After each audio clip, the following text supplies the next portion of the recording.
Hello, good evening, everyone, and welcome to today's session on Electhon 2023.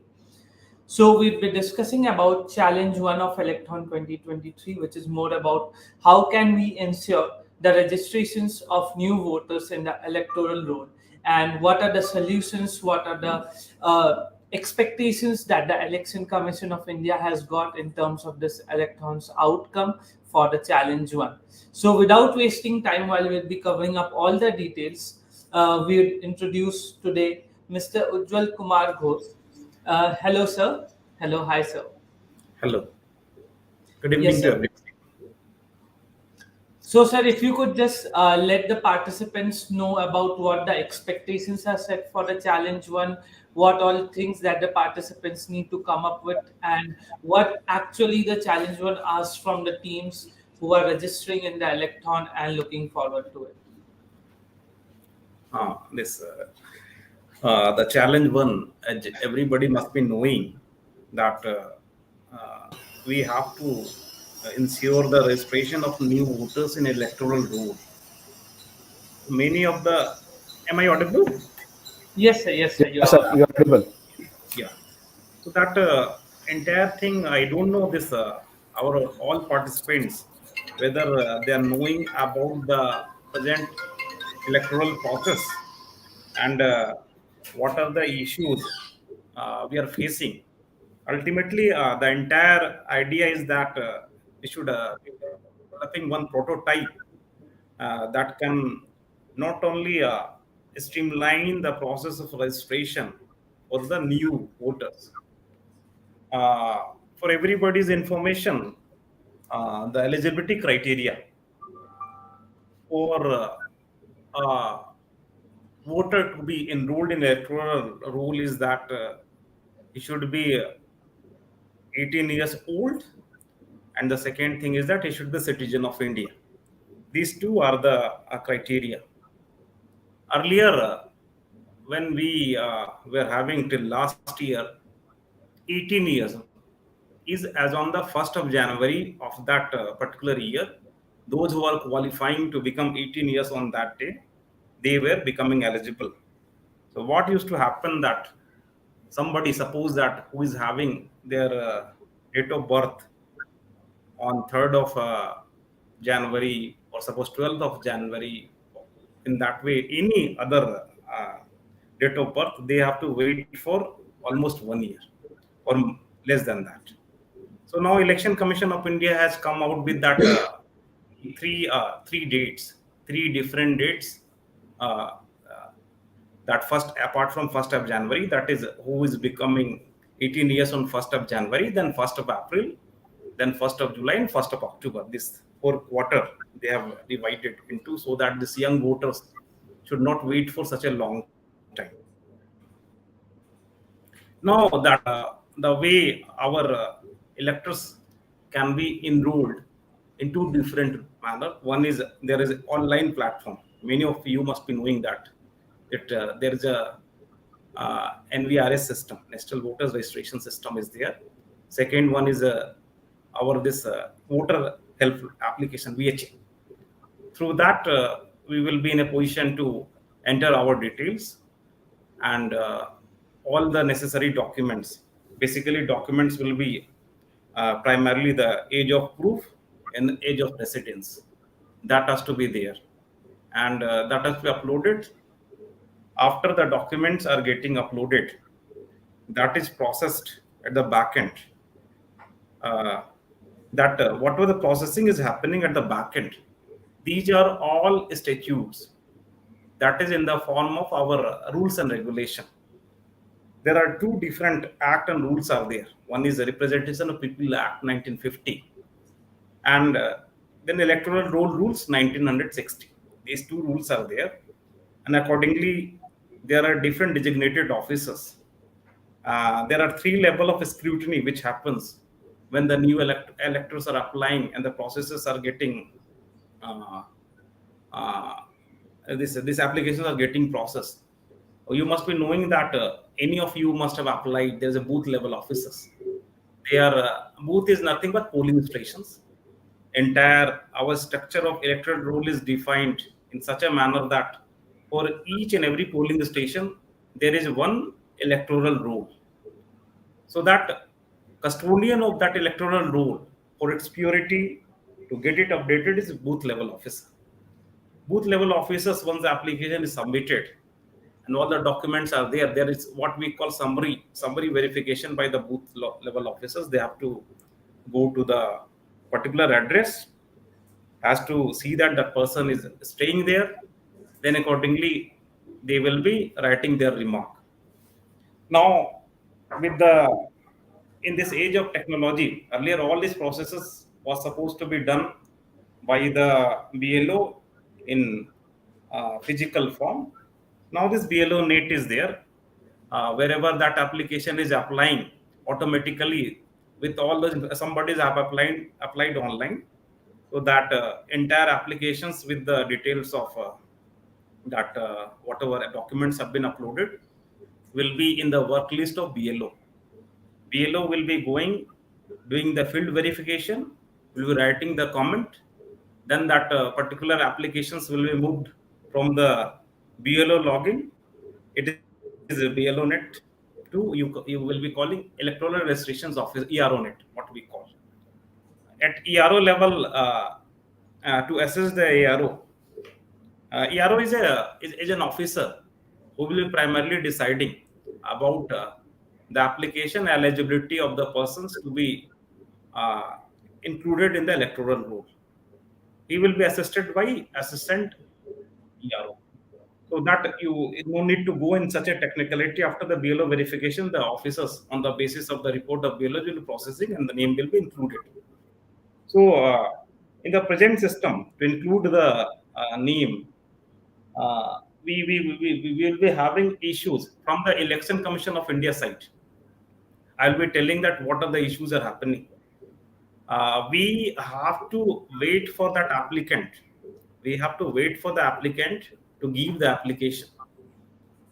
Uh, One of the challenge which you have to think through that we are having so many database, just like government is the custodian of all the death and birth data.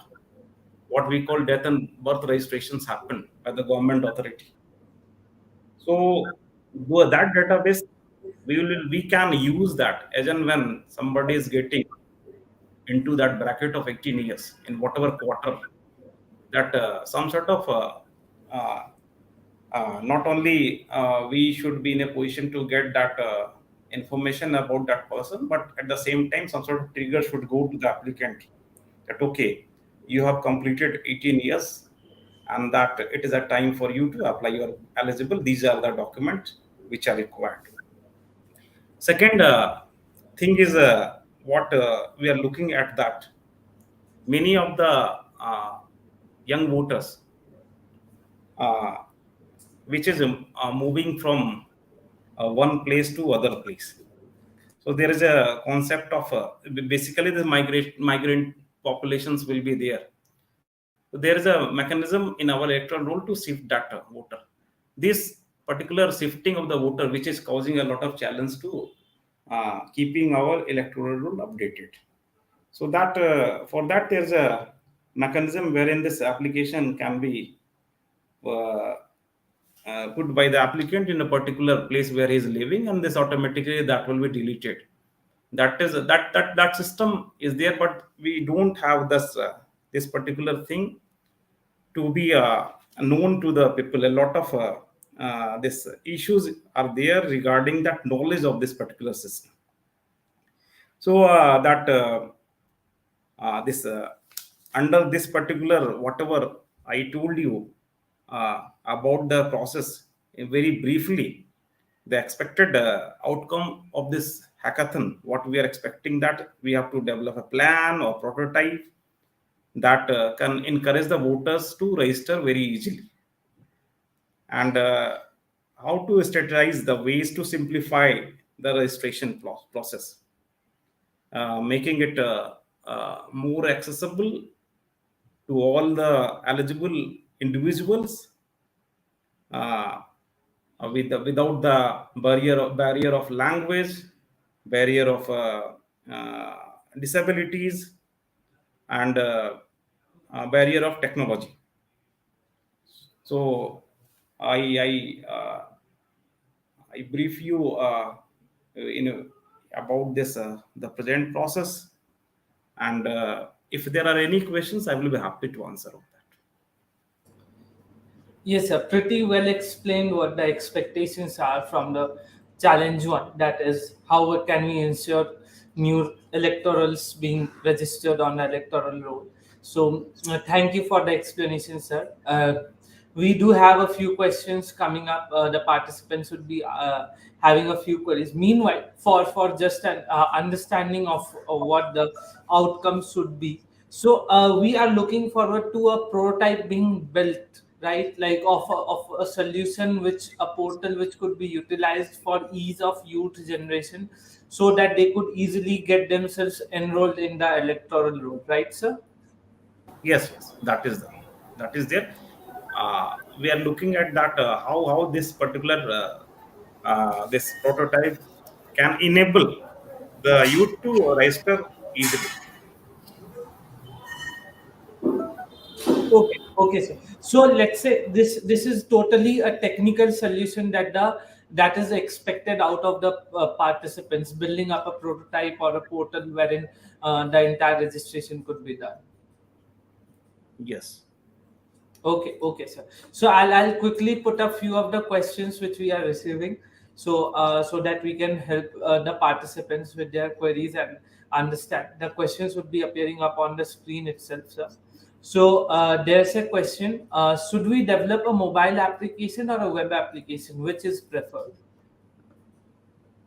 Both can be developed. It can be mobile app. At this EROnet will be at the back, and so web applications or mobile applications both can be developed. Both, they can Okay. give the prototype for both. Okay. So basically, anything which helps youth generation to register themselves easily would be eligible for them.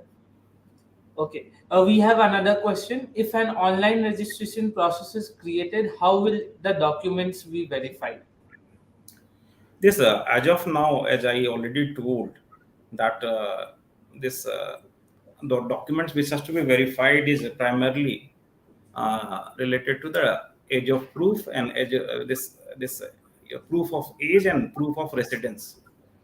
So for the time being, that all these documents are verified by the field inspections. Booth level officers are there.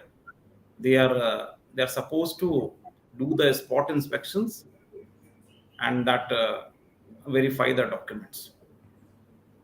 Okay, so for now, the solution has to be a hybrid solution in which the registration and uploading of documents is done online, and then a field inspector goes there and verifies the document, right, sir? For the time being, this is the process. We can also think that all these documents which are there, that is issued by the government only.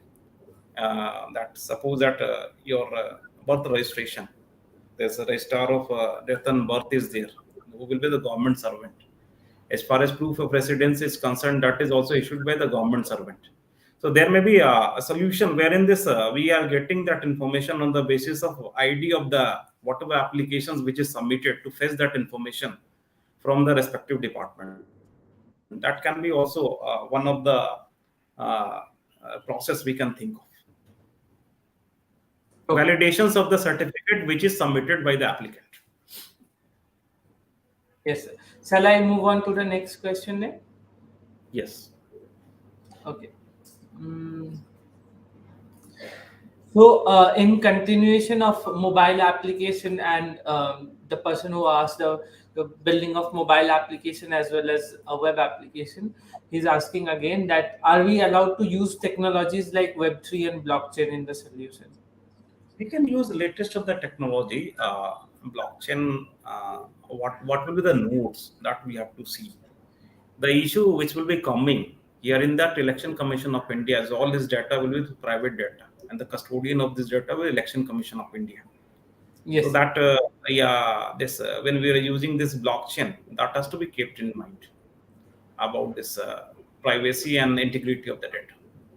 Okay, okay, sir. So apart from this, a continuity question which students or developers or freelancers would be having is that, is there any specific format in which the data should be uploaded in the portal so that it could be directly sent over to the election commission data bank? Yeah, yeah. This whatever I've told that did not explain in details. There is a format. This is what if somebody new elector wants to apply. It is called Form 6. The Form Okay. 6 is defined. That is a statutory forms are there. So that format is designed and it is standard. Okay, so basically, Form 6 is the format in which the entries should be taken in from the registrants on the Yes, online portal. yes, Okay, yes. sir. Hope that helps a lot of queries. Uh, then we have another question. Um, is it necessary to develop a registration system only because it was said to increase youth participation? Can we make a plan on that system? Increase the youth participations. Can we make a plan on that system? I could not get the what is the question. Yes, yes, it seems so. Mr. Swastik, if you could rephrase your question so that we can accordingly have a look at it. So these were the few questions that were out there, sir. No, that challenge is that how can we ensure the registration of a new voters in the electoral roll? Yeah, Yeah, I think challenge. Swastik has mixed two problem statements because the second problem statement is about participation of urban and youth voters. So it seems Mr. Swastik has mixed the two problem statements. Yeah, I think Uh, challenge one, challenge two has been mixed in that question. Yeah, yeah, yeah. Okay. He has come back with a second question, follow-up question to it. Uh, because most of the youth do not participate in elections, increasing those participations. So he's whatever Swastik is telling that is a problem statement challenge two. Yes, sir. Yes, sir. So, Swastik, the questions that you have for, yes, it is a valid solution that you are proposing, but it is eligible for challenge two. The session that we are having today is for challenge one. Um, we have a question. We have been receiving these questions a lot, sir. Will there be any API provided to test our developed idea? We will be giving a lab. That lab environment will be given. API. API to provide to test our developed idea.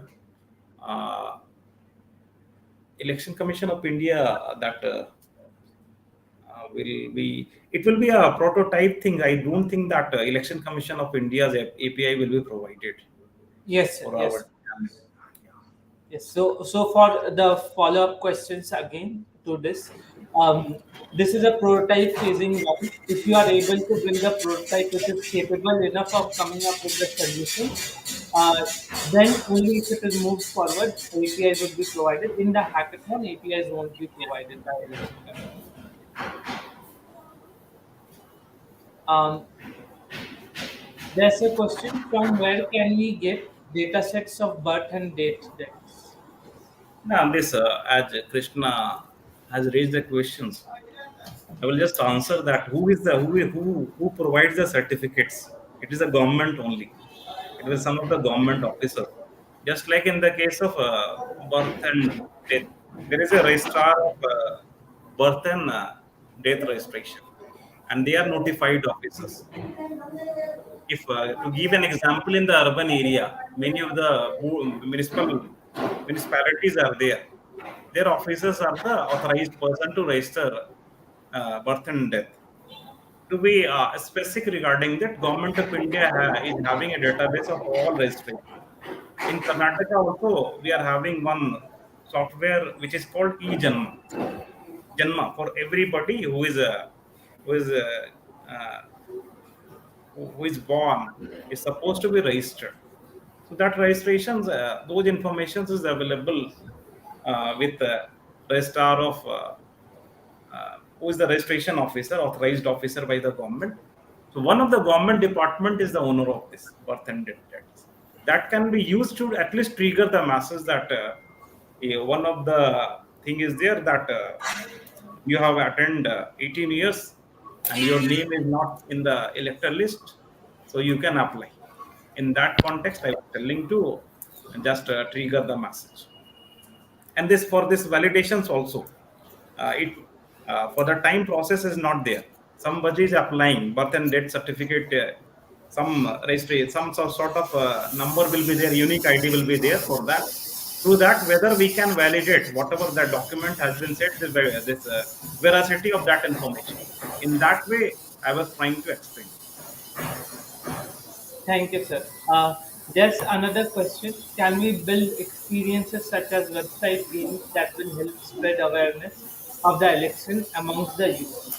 Sir, this again is, I suppose, from the second challenge that is out there, is spreading awareness about the election commission. Yes, I Correct. build. We can build an experience for the young voters to how to. Uh, one is Enroll. simplify the process. Simplify the process of this year. This thing, so we can always use a website and games how to register yourself. In Yes. that context, that can be, this can be used. Yes. So, Captain Code, you could come up with solutions so that you could build an experience how not registered voters can enroll themselves in the electoral roll. You could build a game or an experience around it. So, with this, sir, we'll take the last question of day. Can you specify the information required by the Election Commission of India to enroll people in the electoral roll? Sir, I suppose this is again the Form 6 that were talking But about. what I will do that I will whatever the present process is there, a small write up I can give, that what is the present process, that will help them understanding. That will be provided. I will write this information to Manjunath. Manjunath may circulate to everybody. Yeah, sure, sir. Sure, sir. Thank you, sir. That would really be helpful for the participants looking forward to participate in it. And it was really amazing talking to you, sir, and your insightful thoughts on what is to be expected for the challenge one of Electron 2023. Thank you, sir. Thanks a lot for joining us. Thank you so much. Thank you, sir. Thanks a lot. Thank, Uh, Thank you, sir. thank, thank you, Manjunath, and thank you all the Right. participants. We are looking Yeah, forward for path breaking and innovative solutions from all of you. yeah, India being a thriving democracy, and this the custodian of this thriving democracy is our all young youths. So we are looking forward for whatever solutions you are providing. yeah. Sir, 31st is the last date. Please, participate well in advance. And April 8th and 9th, we have, offline hackathon. Yes, sir. So I'd be taking the participants through the entire submission process and where and how to submit the ideations. So thank you, Ujjwal sir. Thank you, Manjunathan sir, for joining in and sharing info about how to participate, what are the expectations for the challenge one. With this, I'd be sharing the screen and taking everyone through what is expected of the hackathon and where and how to submit. So I hope my screen is visible. Yeah, So once the participants come up to the hackathon page, which is visible over here, all you need to do is that understand what the challenge you are participating in, whether it is the challenge one, the challenge two, or the challenge three. You can go through the entire schedule over here, and once you are ready, all you need to do is register yourself, and you would land onto a dashboard like this. The team size is eligible for the hackathon are 1 to 4. All you need to do is go through the PPT, sample PPT present over here. Just see what are the guidelines that you need to follow while submitting your ideas. It consists of a brief about your idea, the opportunity, what is the opportunity that you're coming up with for the solution that you're proposing, the list of features that are being offered by your solution, whether it is certain uh, process flows, prototype that you are coming up with, or certain campaigns or business plans for challenge 2 and 3 respectively. So kindly do mention it. What is the execution plan like? How could you be implementing your idea? So that is also pretty necessary. Process flow diagrams and use case diagrams which explain how your prototype would be working around. that is required, and the technologies or tools that you'll be requiring in implementing your idea are the few things that you need to cover up. For the submissions, all you need to do is that select one of the problem statements, tell us about your idea in brief, and then fill the questions below and upload the PDF format. Remember, registrations and submissions close on 31st of March this month. So make sure you form your teams as soon as possible and register quickly. The offline hackathon is in Bangalore 8th and 9th of April. So I hope I have covered all the details. Thank you everyone. Thanks a lot. Thank you, sir. Thanks a lot. Thank you. Thank you. Thank you everyone.